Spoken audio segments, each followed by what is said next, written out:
Court में याचिका लगाए हो। सुप्रीम कोर्ट का ऑर्डर का कॉपी क्लियर है, उसमें लिखा हुआ है कि आप रेमेडी एग्जॉस्ट करने के लिए हाई कोर्ट जा सकते हो, जी क्लियर लिखा हुआ है। और जी मैं हाई कोर्ट को अप्रोच कर रहा हूं, सभी रेमेडी एग्जॉस्ट करने के बाद, मैं हाई कोर्ट जा रहा हूं। और क्यों ना जाए, एक समाज जो पीड़ित है, जो वंचित है, शोषित हो रहा है, उसके लिए यहां सत्ताधारी पार्टी वोट लेने के बाद उसकी सुरक्षा नहीं कर रही है, तो हम कहां पर जाए, कहां पे गौर लगाएं। देखते हैं सुनील सिंह जो कि सुनील शुक्ला के सुनील वकील हैं, एक शुक्ला। बार उनके पास चलेंगे। याचिका लगाई है सुनील सिंह, आपसे हम पूछना चाहते हैं आपने इस याचिका में कौन से बिंदु डाले हैं, उन बिंदु के तहत आपको लगता है कि ये बड़ी बातें हैं और कोर्ट इन्हें जरूर इंटरटेन करेगा, इस पर गंभीरता से विचार करेगा और हो सकता है कि कोई निर्णय ले। ये याचिका है, रिट पिटीशन हमने फाइल की है मुंबई हाई कोर्ट में। और याचिका इस बेस पे है कि सुनील भैया 9 अक्टूबर 2024 को इंसिडेंट हुआ था इनका ऑफिस में। 30 मनसे के कार्यकर्ता आए थे और इन्हें मारने की कोशिश किए थे और धमकी भी दी। उसके बाद से कंटिन्यूअस इनको, इनके फैमिली को धमकी दी जा रही है जान से मारने की।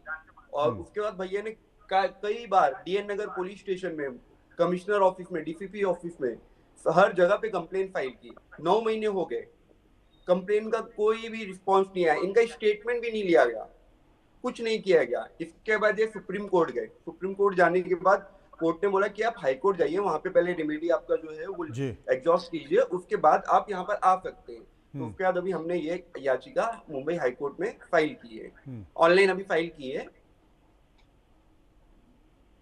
राजलक्ष्मी जी, आपने देखा हमारे सामने तो सुनील शुक्ला भी बैठे हुए हैं, मनसे के कार्यकर्ता ने उनको मारने की कोशिश की, इस बात की शिकायत 9 महीने, ऐसा भी नहीं है कि बीएमसी का चुनाव भी आ गए हैं तो अभी इस मामले को गरमाने की कोशिश की गई है। 9 महीने पहले उन्होंने शिकायत की है, ना पुलिस ने पूछने की कोशिश की, ना जानने की कोशिश की और ना इस मामले पर एफआईआर दर्ज की गई। जी मनोज जी, ये बिल्कुल बहुत ही संगीन मामला है और मुझे खुशी है कि इन्होंने कोर्ट का दरवाजा खटखटाया और मुझे भरोसा है कि हमारे कोर्ट की तरफ से उनको पूरा न्याय मिलेगा। ये इसमें पूरी कार्रवाई होगी और उसका न्याय मिलेगा इनको। तो ये बात जो है, ऐसी बातें, ये जो भाषा आधारित या धर्म आधारित ऐसी हिंसा बिल्कुल नहीं होनी चाहिए और मैं पूरी तरीके से इसकी निंदा करती हूँ। और मुझे लगता है इसमें सख्त से सख्त कार्रवाई होनी चाहिए क्योंकि मुंबई की जो है, इसकी जो एक अगर आप कह रहे हैं कि एक स्पेशलिटी या यूएसपी ये है कि यहाँ सभी भाषाओं के, सभी धर्मों के लोग जो है मिलजुल कर एक इसको एक फाइनेंशियल कैपिटल बनाया हुआ है हमारे देश का। और ये गर्व है हमारे देश के लिए। और इस यहाँ पर जो आप देख रहे होंगे कि कितना निवेश होता है, कितनी बिजनेस होती है, कितना व्यापार होता है, हर तरह के लोगों को इसमें यहाँ पर पूरी तरीके से उनको जो है हमेशा प्रगति हुई है उनकी। तो ये यहाँ पर इस तरीके का हिंसा, इस तरीके की घटनाएं, ये बहुत ही बुरा एक संदेश जाएगा, निवेश के विरुद्ध जाएगा। ये सब हमारे इस शहर के लिए, इस राज्य के लिए ये निवेश के विरुद्ध ही जाएगा सब। तो मुझे लगता है कि ये अच्छा कदम लिया है उन्होंने कि जो अभी कोर्ट में से भी उनको अभी उनकी सुनवाई होगी, तो मुझे लगता है उसमें उनको पूरी तरीके से न्याय मिलेगा ही मिलेगा। और सैयद जब्बाद मेरे साथ जो मौजूद है। सैयद जब्बाद, आप क्या मानते हैं? मनोज भाई, देखिए, अभी तक मैंने सभी को सुना है शांतिपूर्ण तरीके से, लेकिन किसी ने भी मौजूदा भारतीय जनता पार्टी की सरकार से और केंद्रीय नेतृत्व की आदरणीय प्रधानमंत्री जी की सरकार से कोई सवाल नहीं करा। नहीं कहा ना, सुनील शुक्ला कह रहे हैं ना, सुनिए, कह रहे हैं कि सरकार इस पर कोई कदम नहीं उठा रही है, सरकार को गंभीर निर्णय लेने चाहिए। नहीं, जिन सख्त लफ्जों में मजम्मत करनी चाहिए थी, वो मुझे कहीं अभी तक भारतीय जनता पार्टी और उनके समर्थक और उनकी आइडियोलॉजी और उनकी विचारधारा से अपने आप को करीब करने वाले लोग कोई सवाल नहीं उठा रहा। आपका चैनल है जो लगातार भाषा विवाद को लेकर के सवाल उठा रहा है, लेकिन मौजूदा भारतीय जनता पार्टी के अंदर खामोशी है, चुप्पी है, कोई जो है सरोपेर लेने वाला नहीं है। तो आप जो है आकर के जनता के बीच आकर के इस चीज को सुनिश्चित करें कि भाषा के आधार पर विवाद नहीं होगा। इसमें प्योर राजनीति है, सब जान रहे हैं और सबको अपनी राजनीतिक रोटियां सेकना है। सब चाह रहे हैं कि हमको बीएमसी चुनाव के अंदर कुछ ना कुछ फायदा मिल जाए, लेकिन आप भाषा आधारित और राजनीति करने से ज्यादा है कि आप जनता का नुकसान कर रहे हैं। जो जनता का नुकसान हो रहा है, जो महाराष्ट्र का नुकसान हो रहा है, महाराष्ट्र के लोगों का नुकसान हो रहा है, और अंतर्राष्ट्रीय लेवल पे लोग देखते हैं, अब तो अंतर्राष्ट्रीय लेवल पे न्यूज भी बनती है, क्या छवि जाएगी हमारे भारत की। और महाराष्ट्र के अंदर तो विदेश से लोग बहुत आते हैं। एक जो है पूरा, अगर आप कह दें कि पूरे विश्व के अंदर महाराष्ट्र को जो है दूसरे तौर पर देखा जाता है। आपसी संवाद हमेशा से अच्छा रहा है, लेकिन स्वार्थ बिगाड़ने की कोशिश कौन कर रहा है? आप लगातार वो कानून बनाते हैं जिससे विवाद पैदा होता है, और जहां आपको लगता है कि इससे पॉलिटिकल नुकसान होता है तो आप बैकफुट पे आ जाते हैं, फिर पर्दे के पीछे से खेल करते हैं। पर्दे के पीछे से खेल करने की जरूरत नहीं, महाराष्ट्र का नुकसान करने की जरूरत नहीं। अब आप बताइए, इस बात को लेकर के विवाद था कि महाराष्ट्र का बेसिक बिजनेस उठा करके आप गुजरात लिए गए, और महाराष्ट्र और गुजरात के बीच भाषा का विवाद था, तभी दो प्रदेश बने थे। यही सच्चाई थी महाराष्ट्र की। लेकिन आपने उसको फिर से जो है पुराने जख्मों को जिंदा करा। किसने करा? मौजूदा भारतीय जनता पार्टी की। और किसने करा? गुजरात लॉबी ने। मैं बड़ी जिम्मेदारी से इस बात को कह रहा हूं कि इस विवाद को जिंदा करने वाले लोग गुजरात लॉबी के लोग थे, जिन्होंने महाराष्ट्र के ऊपर एक डेंट लगाने की कोशिश करी। आर्थिक तौर पे भी लगी और आइडियोलॉजिकल तौर पे भी आपने लगाने की कोशिश करी कि आप चाहते हैं कि आप अपनी मानसिकता थोप दें। ऐसा होने वाला नहीं। पूरा विश्व का इतिहास भरा पड़ा हुआ है कि जब भी आप किसी विवाद को जन्म देते हैं, उससे जो आग पैदा होती है, उससे जो है आपका घर भी जलता है। ये मत देखिए कि पड़ोसी के घर में जो है वो इस चीज से आग लगेगी और हमको जो है अपना बड़ा मजा आएगा। नहीं, मजा लेने की कोशिश ना करी जाए, अपनी राजनीतिक रोटियां ना सेकी जाए इस विवाद को लेकर के। नहीं, आप ठीक कह रहे हैं सैयद जवाद। हर कोई इस बात का जिक्र कर रहा है कि इस पर राजनीतिक रोटियां ना सेकी जाए, लेकिन राजनीतिक रोटियां तो सेकी जा रही हैं क्योंकि बीएमसी का चुनाव है। सुनील शुक्ला मेरे साथ मौजूद हैं। सुनील शुक्ला, मैं अभी हाल ही में चूंकि भाषा विवाद चल रहा है, मराठी बनाम हिंदी चल रहा है, मराठी बनाम उत्तर भारतीय चल रहा है, ये बीएमसी चुनाव के पहले अक्सर हमने देखा है और मारपीट की स्थिति चलती है। लेकिन सारे बड़े निर्णय अब बीएमसी चुनाव को इर्द गिर्द लेके हो रहे हैं। अब उदाहरण के तौर पर शिंदे को ही मान लीजिए, एकनाथ शिंदे को मान लीजिए, चूंकि वो यूडीडी के मंत्री हैं, नगर विकास विभाग के मंत्री हैं और ठाणे के पालक मंत्री हैं, तो उन्होंने एक बड़ा फैसला कर दिया। 799 करोड़ रुपए जो कि अवैध निर्माण के थे जुर्माने के, माफ कर दिए उन्होंने। अब आप आगे चले जाइए, 15 अगस्त पर मीट बैन होने चाहिए, इसे लेकर विवाद शुरू हो गया है। अब देवेंद्र फडणवीस कह रहे हैं कि साहब हम किसी के खाने पे आज़ादी नहीं लगाते हैं, और ये विपक्ष पार्टियां मुद्दा बनाने की कोशिश कर रही हैं क्योंकि ये तो शरद पवार ने किया। वो क्यों हुआ?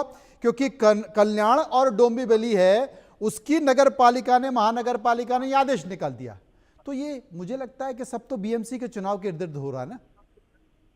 देखो, जो सत्ताधारी पार्टी बीजेपी है, ये वो पार्टी है जिसने बीफ एक्सपोर्टर, सबसे बड़ा बीफ एक्सपोर्टर इस देश का है अलाना सन्स, ये मुंबई में स्थित है। इस पार्टी से ये लोग ने चंदा भी लिया हुआ है। शिवसेना में ने 2019 का मैं आपको डेटा दे दूंगा, जो बॉन्ड इन्होंने लिया था, इलेक्ट्रल बॉन्ड, उसमें इन्होंने 5 करोड़ का चंदा ले लिया। तो बात करते हैं हिंदू आदि सनातनी का, बात करते हैं बीजेपी ने खुद ने अभी 2024-25 का अगर बात कर रहा हूँ, वो आंकड़ा बता रहा हूँ, 2 करोड़ का चंदा लिया है। तो एक जगह पर आप हिंदू बटोगे तो कटोगे बात करते हो और नैतिकता आप दिखा रहे हो हिंदू की तरफ, और सबसे बड़े बीफ एक्सपोर्टर 40% बीफ एक्सपोर्टर वाली कंपनी अलाना सन, आप गूगल पर डाल देंगे या मैं आपको डिटेल भेज दूंगा, बीजेपी ने चंदा लिया हुआ है, बार बार चंदा लिया है। तो ये बीजेपी बेसिकली एक व्यवसाय कर रही है, ये व्यापार के लिए बनी हुई है, इनका कोई विचारधारा नहीं होता है।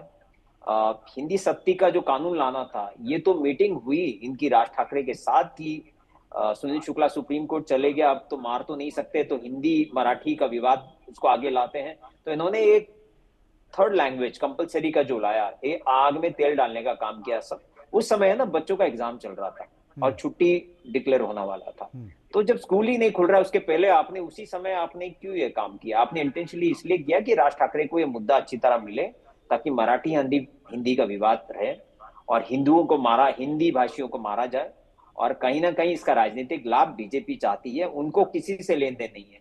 जो समझ लीजिए बीफ एक्सपोर्टर से पैसा ले सकती है, बटोगे कटोगे बोलकर हिंदुओं को डायरेक्ट के वोट ले सकती है, मदरसाओं को 10 लाख का आवंटन करा सकती हैं और मौलानाओं का वेतन बढ़ा सकती है, वो पार्टी कुछ भी कर सकती है। वो हिंदुओं के साथ खेल कर रही है, हिंदू के भावनाओं के साथ खेल कर रही है। और ये केवल ये महानगर पालिका चुनाव नहीं, जितने भी चुनाव है उनको मालूम है जो बजट है, सोचिए ना 3 साल तक अगर विधानसभा चुनाव हो सकता है, सब चुनाव हो सकता है, महानगर पालिका 3 साल से आपने स्थगित क्यों रखा? क्योंकि आप चाहते हैं कि वन साइडेड में ये जो 60,000 करोड़ का जो बजट है बीएमसी, ये आपके हाथ में आ जाए। और कहीं ना कहीं आपको लग रहा है कि ये विवाद करे बिगर हिंदू वोट बटेगा नहीं। हिंदू वोट बटना जरूरी था, जो उत्तर भारतीय वोट है वो बटना चाहिए था। मराठी वोट जो उद्धव के पास कुछ है वो कम हो जाए, महानगर पालिका जो आर्थिक राजधानी का बजट है वो इनको मिले, और कोई कारण नहीं है। इन्होंने कभी भी हिंदुओं का हित की बात नहीं की है। आज अगर बोरीवली में आप देखोगे तो जितने हॉकर्स है 1200 से 1500 हॉकर्स है, वेंडिंग कमेटी का रिपोर्ट है, जब तक इनको आप शिफ्ट नहीं करते तब तक इनका हॉकिंग नहीं रोक सकते हो। प्रधानमंत्री का स्वानिधि योजना है, स्ट्रीट वेंडर्स आत्मनिर्भर निधि 10,000 से 50,000 रुपया हर एक हॉकर्स को बीएमसी के द्वारा दिया जा रहा है, और यही बीएमसी इनके ठेले उठा रहे हैं। आपने जिस चीज को गिरवी रख के पैसा दिया है उस व्यक्ति को तो आपने डिफॉल्टर बना दिया, उसका व्यवसाय बंद किया। उसका व्यवसाय केवल बंद नहीं हुआ, उसके घर में चूल्हा नहीं जलता है, उसके बच्चों की बीच में पढ़ाई छोड़कर उसको गांव लेके जाना पड़ रहा है, क्योंकि मुंबई में रहना आसान नहीं है।